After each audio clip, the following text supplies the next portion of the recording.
Item ಯಾವುದೇ ಇರಲಿ try ಮಾಡಿ ಆಚಿ ಚಿಕನ್ ಮಸಾಲಾ. ಆಚಿ ಚಿಕನ್ ಮಸಾಲಾ.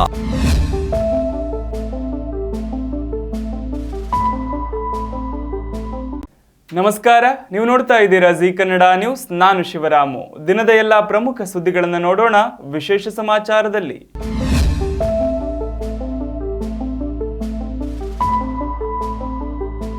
ಕಳೆದ 5 ವರ್ಷಗಳಲ್ಲಿ ಯಾದಗಿರಿ ಜಿಲ್ಲೆಯಲ್ಲಿ 53,595 ಮಹಿಳೆಯರು ಗರ್ಭಧಾರಣೆ ದಾಖಲಿಸಿಕೊಂಡಿದ್ದಾರೆ. ಇವರಲ್ಲಿ 35,424 ಮಹಿಳೆಯರಿಗೆ ಹೆರಿಗೆಯಾಗಿದ್ದು 2,055 ಪ್ರಕರಣಗಳಲ್ಲಿ ಗರ್ಭಪಾತ ದಾಖಲಾಗಿದೆ. ಆದರೆ ಉಳಿದ 16,116 ಗರ್ಭಧಾರಣೆ ಪ್ರಕರಣಗಳ ಅಂತಿಮ ಫಲಿತಾಂಶ ಅಥವಾ ಮುಂದಿನ ಮಾಹಿತಿ ದಾಖಲೆಗಳಲ್ಲಿ ಲಭ್ಯವಾಗಿಲ್ಲ ಎಂಬ ಆಘಾತಕಾರಿ ವಿಚಾರ ಬಯಲಾಗಿದೆ. ಜಿಲ್ಲೆಯಲ್ಲಿ ಹೆಣ್ಣು ಭ್ರೂಣ ಹತ್ಯೆ ಹಾಗೂ ಗರ್ಭಧಾರಣೆ ಮೇಲ್ವಿಚಾರಣೆ ಕುರಿತಂತೆ ಕೇಳಿಬಂದಿದ್ದ ಆರೋಪಗಳ ಹಿನ್ನೆಲೆ ಅಂದಿನ ಆರೋಗ್ಯ ಸಚಿವ ದಿನೇಶ್ ಗುಂಡೂರಾವ್ ರಾಜ್ಯ ಮಟ್ಟದ ಬಹುಶಿಸ್ತೀಯ ತಜ್ಞರ ಸಮಿತಿಯನ್ನು ರಚಿಸಿದ್ದರು.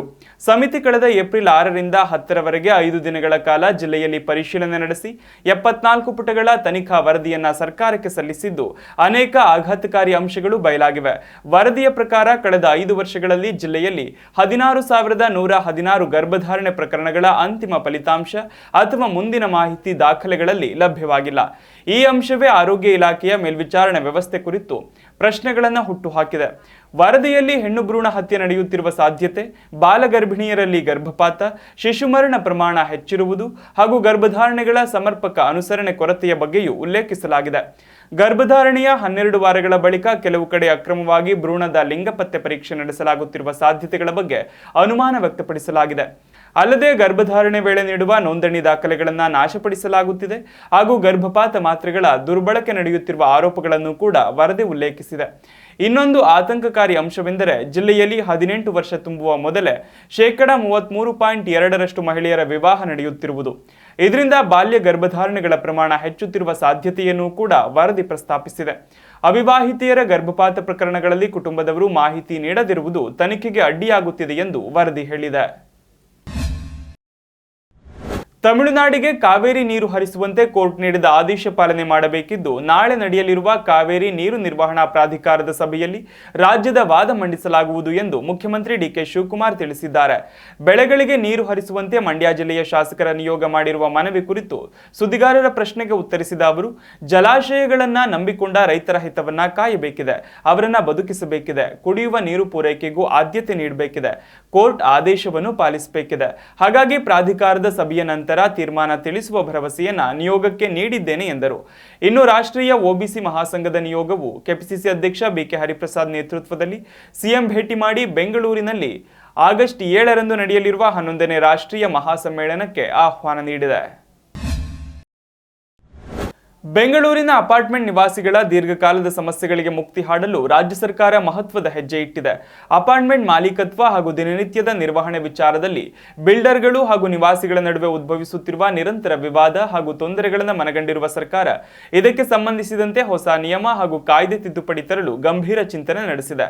ಈ ಹೊಸ ಕಾನೂನನ್ನು ಜಾರಿಗೆ ತರುವ ಮುನ್ನ ಅಪಾರ್ಟ್ಮೆಂಟ್ ನಿವಾಸಿಗಳ ಅಹವಾಲುಗಳನ್ನು ಆಲಿಸಲು ಮತ್ತು ಅವರೊಂದಿಗೆ ನೇರ ಚರ್ಚೆ ನಡೆಸಲು ಸರ್ಕಾರ ಮುಂದಾಗಿದೆ. ಇದೇ ಜುಲೈ 15ರಂದು ಬೆಂಗಳೂರಿನ ಜವಾಹರ್ಲಾಲ್ ನೆಹರು ತಾರಾಲಯ ಸಭಾಂಗಣದಲ್ಲಿ ವಿಶೇಷ ಸಭೆಯನ್ನು ನಿಗದಿಪಡಿಸಲಾಗಿದೆ. ಮುಖ್ಯಮಂತ್ರಿ ಡಿಕೆ ಶಿವಕುಮಾರ್ ಹಾಗೂ ಬೆಂಗಳೂರು ಅಭಿವೃದ್ಧಿ ಸಚಿವ ಕೃಷ್ಣ ಬೈರೇಗೌಡ ಅವರ ನೇತೃತ್ವದಲ್ಲಿ ಈ ಮಹತ್ವದ ಸಭೆ ಜರುಗಲಿದ್ದು ಹೊಸ ನಿಯಮಗಳ ಕುರಿತು ಮಾಹಿತಿ ಹಂಚಿಕೊಳ್ಳುವ ಜೊತೆಗೆ ನಿವಾಸಿಗಳ ಸಲಹೆ ಸೂಚನೆಗಳನ್ನು ಸ್ವೀಕರಿಸಿ ಅಂತಿಮ ತೀರ್ಮಾನ ಕೈಗೊಳ್ಳಲಾಗುತ್ತೆ. ಚಾಮರಾಜನಗರದ ಗುಂಡ್ಲುಪೇಟೆ ತಾಲೂಕಿನ ಪ್ರಸಿದ್ಧ ಬಂಡೀಪುರ ರಾಷ್ಟ್ರೀಯ ಉದ್ಯಾನದಲ್ಲಿ ಇಂದು ಮುಂಜಾನೆ ಸಫಾರಿಗೆ ತೆರಳಿದ್ದ ಪ್ರವಾಸಿಗರಿಗೆ ಅತ್ಯಂತ ಅಪರೂಪದ ಹಾಗೂ ರೋಮಾಂಚನಕಾರಿ ದೃಶ್ಯವೊಂದು ಕಣ್ಣಿಗೆ ಬಿದ್ದಿದೆ. ಕಾಡಿನ ಬಲಿಷ್ಠ ವ್ಯಾಘ್ರವೊಂದು ಭಾರಿ ಗಾತ್ರದ ಕಾಡೆಮ್ಮೆಯನ್ನೇ ಬೇಟೆಯಾಡಿ ಪ್ರವಾಸಿಗರು ನೋಡುತ್ತಿದ್ದಂತೆಯೇ ಅದರ ಮಾಂಸವನ್ನ ಭಕ್ಷಿಸಿ ತೇಗಿದೆ. ಕಾಡಿನ ರಾಜನ ಈ ಭರ್ಜರಿ ಬೇಟೆಯ ವೈಖರಿ ಹಾಗೂ ರಾಜಗಾಂಭೀರ್ಯವನ್ನ ಸಫಾರಿಗೆ ಬಂದವರು ಕಣ್ತುಂಬಿಕೊಂಡಿದ್ದಾರೆ. ವನ್ಯಜೀವಿ ಪ್ರೇಮಿಗಳ ಪಾಲಿಗೆ ಈ ಮುಂಜಾನೆಯ ಸಫಾರಿ ಮರೆಯಲಾಗದ ಅನುಭವ ನೀಡಿದ್ದು ಪ್ರವಾಸಿಗರು ಈ ಅಪರೂಪದ ಕ್ಷಣಗಳನ್ನು ತಮ್ಮ ಕ್ಯಾಮೆರಾಗಳಲ್ಲಿ ಸೆರೆ ಹಿಡಿದಿದ್ದಾರೆ. ಹಗರಿ ಬೊಮ್ಮನಹಳ್ಳಿ ಪಟ್ಟಣದ ರಾಮನಗರದ ಸರ್ಕಾರಿ ಪ್ರಾಥಮಿಕ ಶಾಲೆಯ 100 ವಿದ್ಯಾರ್ಥಿಗಳ ನೆತ್ತಿ ಮೇಲೆ ಈಗ ಯಮರಾಜ ತೂಗಾಡುತ್ತಿದ್ದಾನೆ. ಶಾಲೆಯ ಪಕ್ಕದಲ್ಲೇ ಅತ್ಯಂತ ಅಪಾಯಕಾರಿ ಸ್ಥಿತಿಯಲ್ಲಿ ವಿದ್ಯುತ್ ಟ್ರಾನ್ಸ್ಫಾರ್ಮರ್ ನಿಂತಿರುವುದು ವಿದ್ಯಾರ್ಥಿಗಳು ಮತ್ತು ಪೋಷಕರಲ್ಲಿ ತೀವ್ರ ಆತಂಕ ಮೂಡಿಸಿದೆ. ನಿನ್ನೆಯಷ್ಟೇ ಈ ಟ್ರಾನ್ಸ್ಫಾರ್ಮರ್ ಶಾರ್ಟ್ ಸರ್ಕ್ಯೂಟ್ನಿಂದಾಗಿ ದಗದಗನೆ ಹೊತ್ತಿ ಉರಿದಿದ್ದು ಅದೃಷ್ಟವಶಾತ್ ದೊಡ್ಡ ಅನಾಹುತವೊಂದು ತಪ್ಪಿದೆ. ಆದರೂ ಇಲ್ಲಿ ಆಗಾಗ ಬೆಂಕಿ ಕಾಣಿಸಿಕೊಳ್ಳುತ್ತಲೇ ಇರುವುದರಿಂದ ಶಾಲಾ ಮಕ್ಕಳು ಪ್ರತಿದಿನ ಜೀವ ಕೈಯಲ್ಲಿ ಹಿಡಿದುಕೊಂಡು ಭಯದಲ್ಲೇ ಶಾಲೆಗೆ ಬರುವಂತಾಗಿದೆ. ಸ್ವಲ್ಪ ಯಾಮಾರಿದ್ರೂ ಕೂಡ ಮಕ್ಕಳ ಜೀವಕ್ಕೆ ಕುತ್ತು ತರುವಂತಿರುವ ಈ ಸೂಕ್ಷ್ಮ ಪ್ರದೇಶದಲ್ಲಿ ಕೆಇಬಿ ಜಿಸ್ಕಾಂ ಅಧಿಕಾರಿಗಳು ತೋರುತ್ತಿರುವ ಘೋರ ನಿರ್ಲಕ್ಷ್ಯದ ವಿರುದ್ಧ ಸ್ಥಳೀಯರು ಮತ್ತು ಪೋಷಕರು ತೀವ್ರ ಆಕ್ರೋಶ ವ್ಯಕ್ತಪಡಿಸಿದ್ದಾರೆ. ಶಾಲಾ ಆವರಣದ ಸನಿಹದಲ್ಲೇ ಇರುವ ಈ ವಿದ್ಯುತ್ ಕಾಟಕ್ಕೆ ಯಾವುದೇ ದೊಡ್ಡ ಅನಾಹುತ ಸಂಭವಿಸುವ ಮುನ್ನವೇ ಬ್ರೇಕ್ ಹಾಕಬೇಕಿದೆ. ತಕ್ಷಣವೇ ಎಚ್ಚೆತ್ತುಕೊಂಡು ಈ ಟ್ರಾನ್ಸ್ಫಾರ್ಮರ್ ಅನ್ನು ಬೇರೆಡೆಗೆ ಸ್ಥಳಾಂತರಿಸಿ ಮಕ್ಕಳ ಸುರಕ್ಷತೆಗೆ ಮೊದಲ ಆದ್ಯತೆ ನೀಡಬೇಕು ಎಂದು ಸಾರ್ವಜನಿಕರು ಹಾಗೂ ಪೋಷಕರು ಸಂಬಂಧಪಟ್ಟ ಅಧಿಕಾರಿಗಳಿಗೆ ಒತ್ತಾಯಿಸಿದ್ದಾರೆ. ಬಳ್ಳಾರಿ ಜಿಲ್ಲೆಯಲ್ಲಿ ಈ ಬಾರಿ ಮುಂಗಾರು ಮಳೆ ಕೈಕೊಟ್ಟಿರುವುದರಿಂದ ಹಾಗೆಯೇ ತುಂಗಭದ್ರಾ ಜಲಾಶಯದಲ್ಲಿ ನೀರಿನ ಕೊರತೆ ಎದುರಾಗಿರುವುದರಿಂದ ಗಣಿನಾಡಿನ ಭತ್ತ ಬೆಳೆಗಾರರು ತೀವ್ರ ಕಂಗಾಲಾಗಿದ್ದಾರೆ. ಈ ಜಲಕ್ಷಾಮಕ್ಕೆ ಪರ್ಯಾಯವಾಗಿ ಸಿರುಗುಪ್ಪ ತಾಲೂಕಿನ ರೈತರು ಈಗ ಸಾಂಪ್ರದಾಯಿಕ ನಾಟಿ ಪದ್ಧತಿಯನ್ನು ಕೈಬಿಟ್ಟು ಕಡಿಮೆ ನೀರಿನಲ್ಲೇ ಬೆಳೆಯಬಹುದಾದ ನೇರ ಕೂರಿಗೆ ಭತ್ತ ಬಿತ್ತನೆಯತ್ತ ಮುಖ ಮಾಡಿದ್ದಾರೆ. ಈಗಾಗಲೇ ಜಿಲ್ಲೆಯ 350ಕ್ಕೂ ಹೆಚ್ಚು ಹೆಕ್ಟೇರ್ ಪ್ರದೇಶದಲ್ಲಿ ನೇರ ಕೂರಿಗೆ ಭತ್ತ ಬಿತ್ತನೆ ಮಾಡಲಾಗಿದ್ದು, ಇದು ಮಳೆ ಕೊರತೆಯಿಂದ ಕಂಗಾಲಾಗಿದ್ದ ಅಚ್ಚುಕಟ್ಟು ಪ್ರದೇಶದ ರೈತರಿಗೆ ಹೊಸ ಆಶಾಕಿರಣವಾಗಿ ಮೂಡಿಬಂದಿದೆ. ಸಾಮಾನ್ಯ ನಾಟಿ ಪದ್ಧತಿಗೆ ಹೋಲಿಸಿದ್ರೆ ನೇರ ಕೂರಿಗೆ ಬಿತ್ತನೆಯಿಂದಾಗಿ ಭತ್ತದ ಸಸಿ ಮಡಿ ಹಾಗೂ ನಾಟಿ ಮಾಡುವ ವೆಚ್ಚ ಸಂಪೂರ್ಣವಾಗಿ ಕಡಿತಗೊಳ್ಳುತ್ತದೆ. ಜೊತೆಗೆ ಎಕರೆಗೆ ಸುಮಾರು 10 ಕೆಜಿ ಬೀಜ ಹಾಗೂ ಅಪಾರ ಪ್ರಮಾಣದ ನೀರು ಮತ್ತು ಶ್ರಮ ಉಳಿತಾಯವಾಗುತ್ತೆ. ಮಳೆ ಇಲ್ಲದೆ 10 ರಿಂದ 12 ದಿನಗಳ ಕಾಲ ನೀರು ಸಿಗದಿದ್ರೂ ಸಹಿಸಿಕೊಳ್ಳುವ ಸಾಮರ್ಥ್ಯ ಈ ಪೈರುಗಳಿಗಿದೆ. ನೀರಿನ ಸಮಸ್ಯೆ ಎದುರಿಸುತ್ತಿರುವ ರೈತರು ಈ ತಂತ್ರಜ್ಞಾನವನ್ನ ಅಳವಡಿಸಿಕೊಳ್ಳುವಂತೆ ಕರೆ ನೀಡಿರುವ ಕೃಷಿ ಇಲಾಖೆಯು ಬೇಸಾಯದಿಂದ ಹಿಡಿದು ಕೊಯ್ಲಿನವರೆಗೆ ರೈತರಿಗೆ ಅಗತ್ಯವಿರುವ ಎಲ್ಲಾ ತಾಂತ್ರಿಕ ಸಲಹೆ ಹಾಗೂ ಮಾರ್ಗದರ್ಶನ ನೀಡಲು ಸನ್ನದ್ಧವಾಗಿದೆ. ರಾಯಚೂರು ಜಿಲ್ಲೆಯಲ್ಲಿ ಮಳೆ ಕೊರತೆಯಿಂದಾಗಿ ಜಲಾಶಯ ಹಾಗೂ ಕೆರೆಕಟ್ಟೆಗಳು ಸಂಪೂರ್ಣವಾಗಿ ಖಾಲಿಯಾಗ್ತಿದ್ದು ಇಡೀ ಜಿಲ್ಲೆ ಭೀಕರ ಬರಗಾಲದ ಭೀತಿಯನ್ನು ಎದುರಿಸುತ್ತಿದೆ. ಸದ್ಯ ಜಿಲ್ಲೆಯ ಸಿರವಾರ ಪಟ್ಟಣದಲ್ಲಿ ನೀರಿನ ಅಭಾವ ಅತ್ಯಂತ ತೀವ್ರವಾಗಿದ್ದು ನಾಗರಿಕರು ಒಂದು ಬಿಂದಿಗೆ ಕುಡಿಯುವ ನೀರಿಗಾಗಿ ಇಡೀ ದಿನ ಕಾಯಬೇಕಾದ ದುಸ್ಥಿತಿ ಎದುರಾಗಿದೆ. ಅದರಲ್ಲೂ ಪಟ್ಟಣದ ವಾರ್ಡ್ ಸಂಖ್ಯೆ 5ರ ಬಸಲಿಂಗಪ್ಪ ಕಾಲೋನಿಯಲ್ಲಿ ಪರಿಸ್ಥಿತಿ ಮಿತಿಮೀರಿದ್ದು ಇಡೀ ಬಡಾವಣೆಗೆ ಕೇವಲ ಒಂದೇ ಒಂದು ನಳದ ಸಂಪರ್ಕ ಇರುವುದರಿಂದ ನೀರಿಗಾಗಿ ದಿನನಿತ್ಯ ಮಹಿಳೆಯರ ನಡುವೆ ತೀವ್ರ ಕಿತ್ತಾಟಗಳು ನಡೆಯುತ್ತಿವೆ. ಕಳೆದ 4 ತಿಂಗಳಿನಿಂದ ಈ ಕುಡಿಯುವ ನೀರಿನ ಸಮಸ್ಯೆ ಉಲ್ಬಣಿಸುತ್ತಲೇ ಸಾಗಿದ್ದರೂ ಸ್ಥಳೀಯ ಪಟ್ಟಣ ಪಂಚಾಯಿತಿ ಅಧಿಕಾರಿಗಳಾಗಲಿ ಅಥವಾ ಜನಪ್ರತಿನಿಧಿಗಳಾಗಲಿ ಯಾವುದೇ ಸೂಕ್ತ ಕ್ರಮ ಕೈಗೊಂಡಿಲ್ಲ. ಈ ಬಗ್ಗೆ ಪ್ರಶ್ನಿಸಿದ್ರೆ ಅಧಿಕಾರಿಗಳು ನೀರೇ ಇಲ್ಲ, ನಾವೆಲ್ಲಿಂದ ತರೋದು ಅಂತ ಉಡಾಫಿಯ ಉತ್ತರ ನೀಡುತ್ತಿದ್ದು ಇದರಿಂದ ಆಕ್ರೋಶಗೊಂಡ ನಿವಾಸಿಗಳು ಜನಪ್ರತಿನಿಧಿಗಳು ಹಾಗೂ ಅಧಿಕಾರಿಗಳಿಗೆ ಹಿಡಿಶಾಪ ಹಾಕ್ತಿದ್ದಾರೆ. ಒಟ್ಟಾರೆ ಮಳೆಯ ಕೊರತೆ ಹಾಗೂ ಖಾಲಿಯಾಗ್ತಿರೋ ಜಲಮೂಲಗಳು ರಾಯಚೂರು ಜಿಲ್ಲೆಯನ್ನ ಮುಂದಿನ ದಿನಗಳಲ್ಲಿ ಇನ್ನಷ್ಟು ಭೀಕರ ಬರಗಾಲದ ದವಡೆಗೆ ತಳ್ಳುವ ಆತಂಕ ಸೃಷ್ಟಿಸಿದೆ. ಎಸ್ಎಲ್ ಗ್ರೂಪ್ ಮುಖ್ಯಸ್ಥ ಸುಭಾಷ್ ಚಂದ್ರ ಅವರ ತಂದೆ ಹಾಗೂ ಪ್ರಖ್ಯಾತ ಸಮಾಜ ಸೇವಕ ನಂದಕಿಶೋರ್ ಗೋಯಂಕ ಅವರ ಪಾರ್ಥಿವ ಶರೀರವನ್ನು ಅಂತಿಮ ದರ್ಶನಕ್ಕಾಗಿ ಹರಿಯಾಣದ ಹಿಸಾರ್ನಲ್ಲಿರುವ ಅವರ ನಿವಾಸಕ್ಕೆ ತರಲಾಗಿದ್ದು ಸಾರ್ವಜನಿಕರು ಮತ್ತು ಗಣ್ಯರು ಅಪಾರ ಸಂಖ್ಯೆಯಲ್ಲಿ ಆಗಮಿಸಿ ಶ್ರದ್ಧಾಂಜಲಿ ಸಲ್ಲಿಸುತ್ತಿದ್ದಾರೆ. ನಿನ್ನೆ ಬೆಳಗ್ಗೆ ಮುಂಬೈನಲ್ಲಿ ಕೊನೆಯುಸಿರೆಳೆದ ಗೋಯಂಕ ಅವರ ಅಂತ್ಯಕ್ರಿಯೆಯು ನಾಳೆ ಹಿಸಾರ್ನ ಗೋಯಂಕ ಉದ್ಯಾನದಲ್ಲಿ ನೆರವೇರಲಿದೆ. ನಾಳೆ ಬೆಳಗ್ಗೆ 11 ಗಂಟೆಗೆ ಕೃಷ್ಣ ಮಂಡಿಯ ನಿವಾಸದಿಂದ ಅಂತಿಮ ಯಾತ್ರೆ ಆರಂಭವಾಗಿ ಗೋಯಂಕ ಉದ್ಯಾನದಲ್ಲಿ ಸಕಲ ವಿಧಿವಿಧಾನಗಳೊಂದಿಗೆ ಅಂತಿಮ ಸಂಸ್ಕಾರ ನೆರವೇರಲಿದೆ. ಖ್ಯಾತ ಉದ್ಯಮಿ ಶ್ರೀ ನಂದಕಿಶೋರ್ ಗೋಯಂಕ ಅವರ ನಿಧನಕ್ಕೆ ಪ್ರಧಾನಿ ನರೇಂದ್ರ ಮೋದಿ ಅವರು ತೀವ್ರ ಆಘಾತ ಮತ್ತು ಸಂತಾಪ ವ್ಯಕ್ತಪಡಿಸಿದ್ದಾರೆ. ಡಾಕ್ಟರ್ ಸುಭಾಷ್ ಚಂದ್ರ ಅವರಿಗೆ ಪತ್ರ ಬರೆದು ಸಂತಾಪ ಸೂಚಿಸಿ ಸಾಂತ್ವನ ಹೇಳಿದ್ದಾರೆ. ನಂದಕಿಶೋರ್ ಗೋಯಂಕ ಅವರ ನಿಧನದ ಸುದ್ದಿ ಕೇಳಿ ದುಃಖವಾಗಿದೆ. ದಶಕಗಳ ಕಾಲ ಸಾರ್ವಜನಿಕ ಜೀವನದಲ್ಲಿದ್ದ ಗೋಯಂಕ ಅವರು ಕಠಿಣ ಪರಿಶ್ರಮ, ಆದರ್ಶ ಹಾಗೂ ಕರ್ಮನಿಷ್ಠೆಯಿಂದ ಕೌಟುಂಬಿಕ ವ್ಯವಹಾರ ಮತ್ತು ಸಮೂಹ ಸಂಸ್ಥೆಯನ್ನು ಯಶಸ್ವಿಯಾಗಿ ಮುನ್ನಡೆಸಿದ್ದರು.